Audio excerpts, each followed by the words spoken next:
Hello, Stratford. Welcome to Stratford Calling, and welcome back to an old friend of the podcast now, Lawrence Prestidge. Hi, Lawrence. Yes. Hi. Yeah, it's the third time, isn't it? It's like a I hat know. trick. I Yeah, feel like I hat should get trick. you should get like a match ball for people that have come on That's a good one. three times. Yeah, and so I can just get it and keep it right. Well, I think you're the special one. You're the chosen one because you're the The only one who's ch- been on 3 times. oh, really? Okay. Yeah. Well, I'm honoured. I remember that. I'm the first person to come on 3 times. Can't get rid of me. You've had a very busy year, haven't you?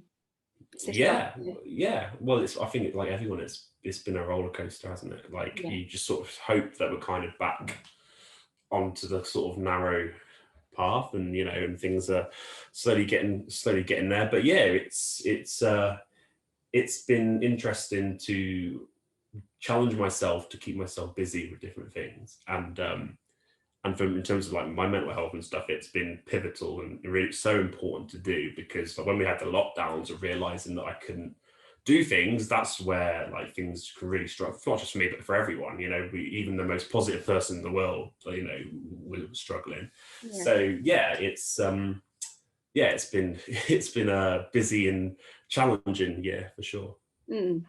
And you mentioned mental health there because you're Hmm. talking to me today because you've just released a new book that you've written Yeah, called The Boy Who Lost His Smile.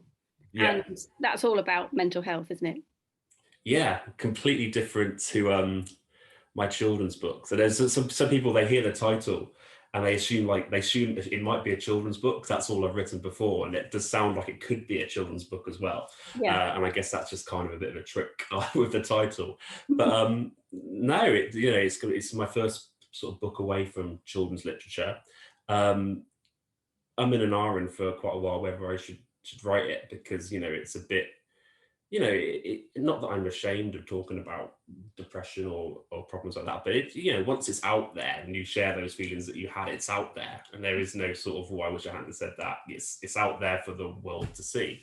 Yeah. There was the discussions with people whether it was a good or bad idea to put it out there, but I think it was so important for me to share experiences, because I know when I was sort of at my lowest with mental health and things, you do feel like you are alone, and it's just this weird, as much as people may tell you that's not the case, is this, the stronger your depression is and any problems that you're having, it does really trick you into thinking that this is just a feeling that you yourself are feeling, no one else is, and it's just you on your own, and you're completely um, fighting it by yourself. And I know for me, it was really helpful to pick up, after such a long time of thinking I was on my own, hearing other people's stories helped me. Mm. And I didn't want to, it felt only right. I didn't kind of want to feel like I was being a bit of a hypocrite by feeling like, well, I can't share my story, because if one person reads the book and it helps them, then the book's a success in my point of view. If it helps someone with their mental health or problems or addictions, um, then yeah, it's worth doing for sure. Definitely, I'd agree with that. It Mhm. is really good to hear other people's stories about how they've got through difficult times. And you do talk about some very difficult times in your book, Mhm. and topics such as alcoholism and obviously depression. So, how was it for you revisiting that? Because obviously, there's the uncertainty about letting it out there in the first place, but then you having to write it and going back through Mhm. those feelings, those emotions, that time of your life. How was that for you?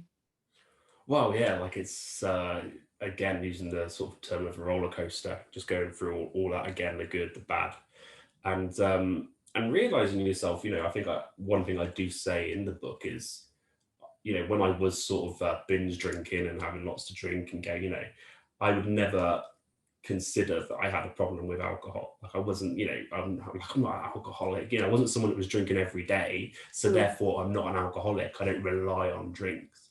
But when it was like a Friday or Saturday night, and I felt like I had to be fun Lawrence, to be social Lawrence, Yeah. to not be mute and to kind of be in a good mood, I would fuel myself up with alcohol, and I think there's so many people that realize that, don't realize, sorry, that the effect alcohol can have, even if you're just heavily drinking perhaps once a week, you know, I mean, if you're using it as any kind of dependency on anything in your life, then it's a problem that you need to address. And it was like this vicious circle of Friday and Saturday nights. It was like a routine, you know, it was like a routine. I'd have to fuel myself up.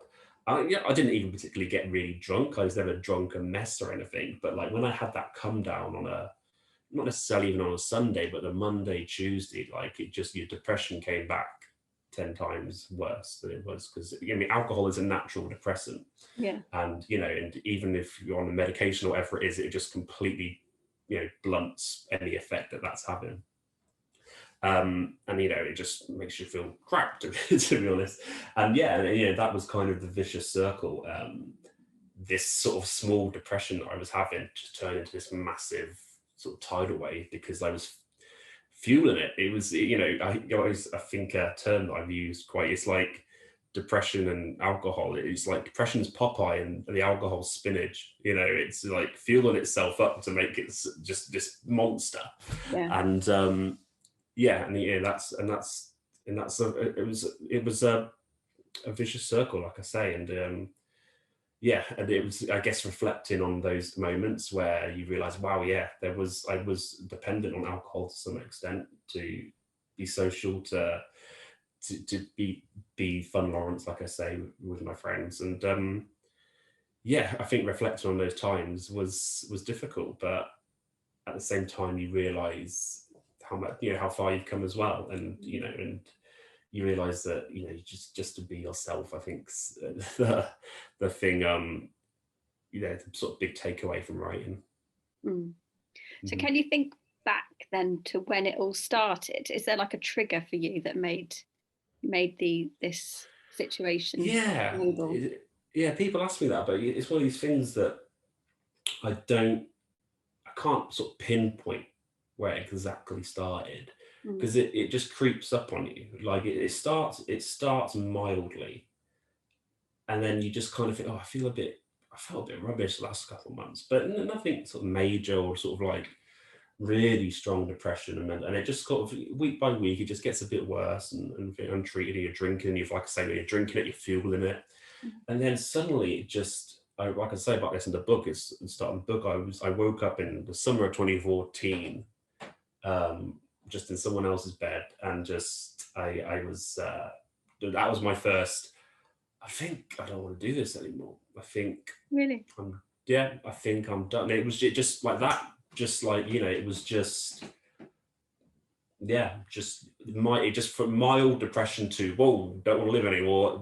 It was just scary how quickly that triggered. It was just, yeah, I was just like, I think I'm done now. It's funny, like I talk about this in the book, like even like having that moment for the first time, like my sort of conscience was like going, did you just say that? Like, did you really? You know, you have quite a good life. Like, this is weird. Like, why? What do you mean? Did you really just say that?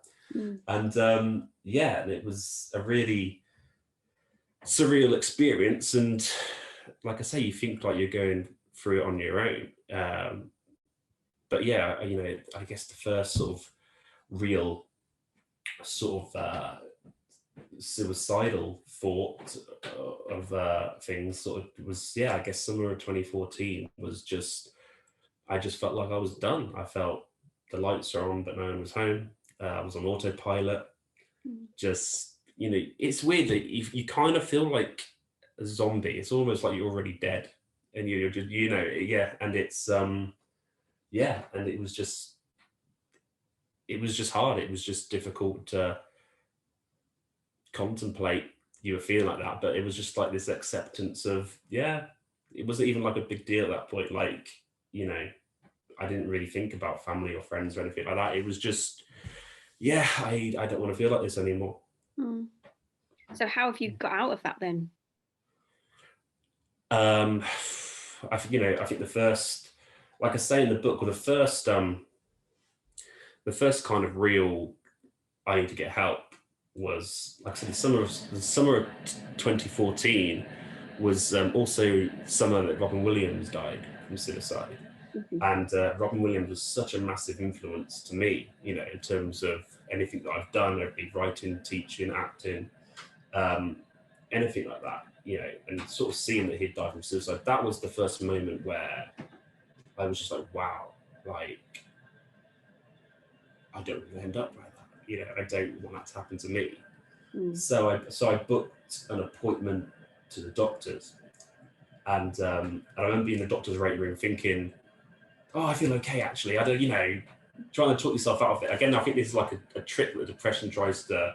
I say in the book to treat depression like a really sneaky, horrible person that lies to you. Because, you know, I was in actually, you know what, I've been okay last few days. This is, maybe I shouldn't have this appointment. I'm all right. Like, you know, I was in this doctor's waiting room, like I said, and, you know, trying to think of an excuse, a lie to make up why I was there, because I didn't think I could say I was depressed. I was like, is Ebola still a thing? This is at the time where, you know, Ebola was the pandemic, not COVID. Yeah. But yeah, it was, yeah. And I went in thinking I was going to completely just say I was having sleep problems, or I had bad flu or something like that, or back problem or something. But yeah, and then I just sort of was able to let it out. It was almost like a hiccup. It was almost like, I've not been feeling great lately. And then once I sort of said that and let it all out, yeah, I felt so ashamed to say all that, because I felt like, I guess it's that sort of topic of toxic masculinity. You feel like you're weak. You feel like, you know, you're a failure because you've admitted that, you know, you're less of a man for being depressed or whatever it is. And I've had an amazing doctor that I still have now. My doctor, still my GP now, and yeah, and she made me feel like this was completely not a thing to worry about, a shame. That it was a completely normal thing that so many people go through. And yeah, and that was just such a relief being able to tell people that. So I didn't feel like I could tell my friends or family, not that because they'd you know, think any less of me, but because, you know, I was just worried what the reaction would be. And you kind of are in this sort of toxic dark bubble, and you don't want to kind of put it on anyone else, especially the people that you love and care for the most. So yeah, seeing the doctor was such a huge relief. She had to tell me a few times to quit the alcohol, and it took, you know, and I guess, you know, COVID as well was, the lockdown stuff was great because it was cheaper than any sort of rehab. I just couldn't go out drinking. Yeah. So that's sort of helpful. I haven't drunk in a long time. Like, you know, if it's a Christian or something, I might have the odd drink or something like that. But yeah, in terms of the binge drinking, going out and all that, yeah, it's helped. And yeah, you know, there'd be some weeks and months that were difficult, even when I was getting help from doctors and stuff, because I would think like, yeah, I'm okay now. I can go out drinking again. And then it would, yeah. And then, you know, it'd be like, oh, back to square one, Lawrence. But yeah, it was, I mean, it was just admitting that, I guess that's such a big step. It's just admitting that you've got it, and people don't want to share that. You know, I'm only 31 years old, and I've known 5 people that sadly took their own lives.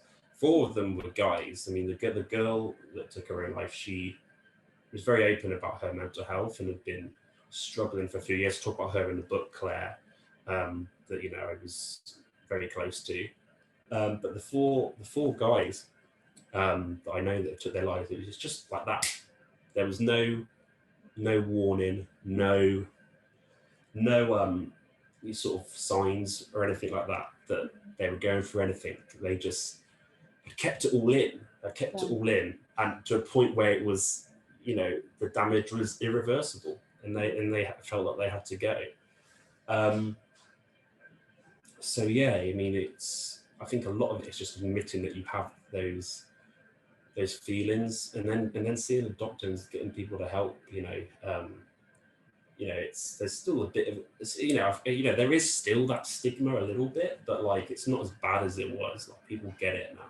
Yeah. And you know, I think especially for men, they've just got to realize it's so important to talk about. You know, I think, you know, if I was to say who is the most macho guy in the world, you probably would say The Rock, right? The Rock's one of the people that we all sort of identify as the the peak of masculinity. You know, you see him on Instagram and you think, wow, what's he doing at 4 o'clock in the morning at the gym and things like that. But there's videos of him talking about he had depression, you know, and I think, you know, for guys should watch that, you know, because you never think The Rock can, you know, if The Rock can be depressed, and who's any guy to kind of say, oh, you know, man up, you know, or whatever it is.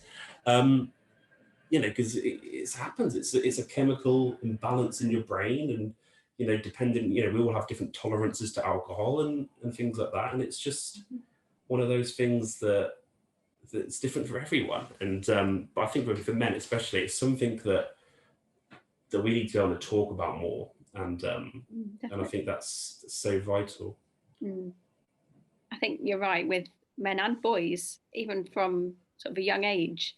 You hear some grown-ups telling boys, you know, stop crying, you know, man up, those sorts of things. And I wonder if that's where it all sort of stems from, this, you know, having to hide your emotions, hide your feelings, so you can't feel like you can talk to anyone about what you're going through in your head, which is perfectly normal, you know, in many cases, and, you know, a natural thing to be feeling at different points in your life. Yeah, I mean, and if you ask sort of, I mean, I'm talking sort of very primary, elementary level of kids. I mean, if you ask them to describe a man and a woman, they would say, well, for man, they would say strong, fearless, brave, whatever it is. Women, gentle, caring. So, you know, whatever it is. And there's just these things that we put into kids' heads at such an early age. Yeah. And we really need to redefine that and show, you know, what's wrong with women being strong, what's wrong with guys being gentle and care, you know, whatever it is. What's wrong with men being sensitive, what's wrong with girls be, you know, whatever it is. And we need to educate people like that, because, you know, especially now, especially in terms like social media for kids and teenagers terrifies me. You know, luckily, you know, I'm quite, you know, it takes quite a lot to offend me now because I've been through quite a lot. So stuff that I see on social media, I can kind of handle it, you know, good, bad, or indifferent. But seeing some of these teenagers that have to deal with body images or shaming of some sort, or just trolling each other or whatever it is, or, you know, it's awful. And yeah, it worries me for men and, you know, for kids, male and female, you know, it's something that's only going to get worse, I'm afraid, I think, with social media. And I think we need to educate kids properly, especially, you know, I think they should have lessons how to manage social media and things like that, for sure, because yeah, social media is not real, it's not reality, you know. As much as we think it is, it's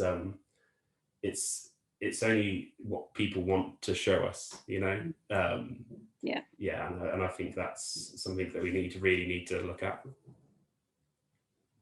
Definitely. We sort of veered off a little bit there, but yeah. So, that your book then is out now. Yeah. Where can people get it from?